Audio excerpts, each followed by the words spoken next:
السلام علیکم۔ ہارون رشید اور حضرت بہلول کا واقعہ ہے۔ بسم اللہ الرحمن الرحیم۔ ہارون رشید ایک بہت بڑا بادشاہ گزرا ہے جس کی حکومت پوری دنیا پر تھی۔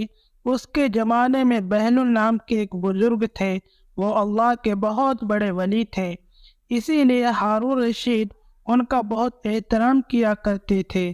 ہارون رشید کی بیوی جن کا نام زبیدہ تھا، وہ بہت ہی نیک عورت تھی۔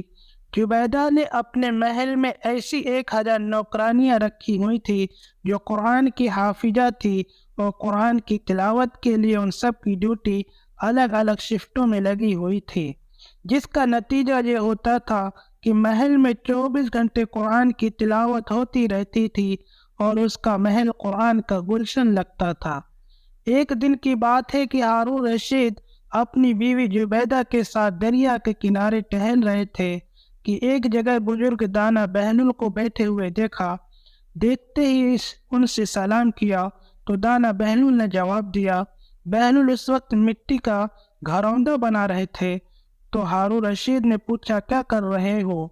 بہلول نے جواب دیا ریت میں گھر بنا رہا ہوں۔ ہارون رشید نے پوچھا کس کے لیے بنا رہے ہو؟ بہلول نے جواب دیا جو اس گھر کو خریدے گا میں اس کے لیے دعا کروں گا، اللہ تعالیٰ اس کو جنت میں گھر عطا فرمائے۔ ہارون رشید نے پوچھا اس گھر کی کیا قیمت ہے؟ بہلول نے جواب دیا صرف 1 دینار۔ ہارون رشید نے سوچا یہ ایک دیوانہ ہے، جانے کیا بڑبڑا رہا ہے، اسی لیے اس بات پر دھیان نہیں دیا اور وہ آگے بڑھ گئے۔ اس کے پیچھے زبیدہ خاتون آئی، انہوں نے بھی سلام کر کے یہ سوالات پوچھے کیا کر رہے ہو، کس کے لیے بنا رہے ہو؟ تو بہلول نے پھر وہی جواب ان کو بھی دیا کہ جو اس گھر کو خریدے گا میں اس کے لیے دعا کروں گا کہ اللہ تعالی اس کو جنت میں گھر عطا فرمائے۔ قیمت پوچھنے پر بہلول نے 1 دینار بتایا تو زبیدہ نے 1 دینار دے کر کہا میرے لیے دعا کر دینا، اور پھر وہ آگے بڑھ گئی۔ رات کو جب ہارون رشید سویا تو اس نے خواب میں جنت کے حسین منظر دیکھے، خوبصورت جھرنے، ہرے بھرے باغ اور اونچے اونچے خوشنما محل بھی تھے، اور ان محلوں میں ایک محل ایسا بھی تھا جس پر زبیدہ کا نام لکھا ہوا تھا۔ ہارون رشید نے سوچا کہ میں دیکھوں تو صحیح میری بیوی کا گھر کیسا ہے، لیکن اس سے پہلے کہ محل میں داخل ہوتا محل کے چوکیدار نے اسے روک لیا۔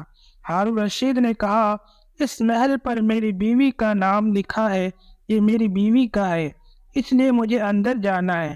چوکیدار نے کہا نہیں، یہاں کا قانون الگ ہے، یہاں جس کا نام ہوتا ہے اسی کو اندر جانے کی اجازت ہوتی ہے، اس کے علاوہ کسی اور کو نہیں۔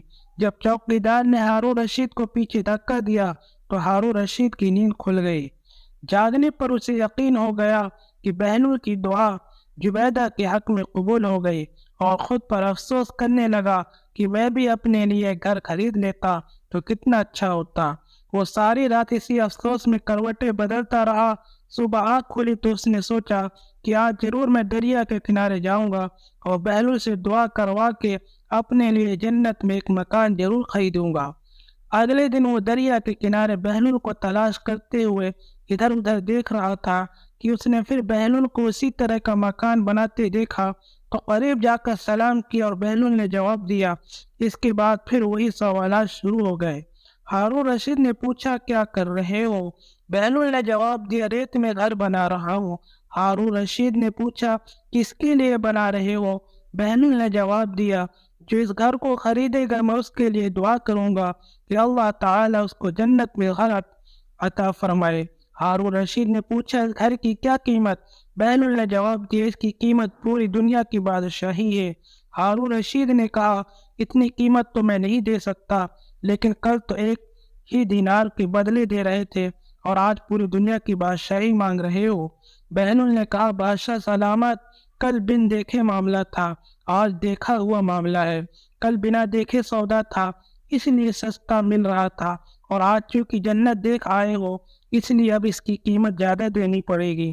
ہماری مثال ایسی ہی ہے کہ آج ہم نے اللہ اور اس کے رسول کو بنا دیکھے ہی مانا تھا، اس لیے جنت بڑی سستی ہے، لیکن جب موت کے وقت کی آخرت کی نشانیاں دیکھ لیں گے تو پھر اس کے بعد اس کی قیمت ادا نہیں کر سکیں گے۔ میرے پیارے بھائیوں، ہماری ویڈیو کو لائک کر دیا کریں، چینل کو سبسکرائب کر لیں۔ جزاک اللہ۔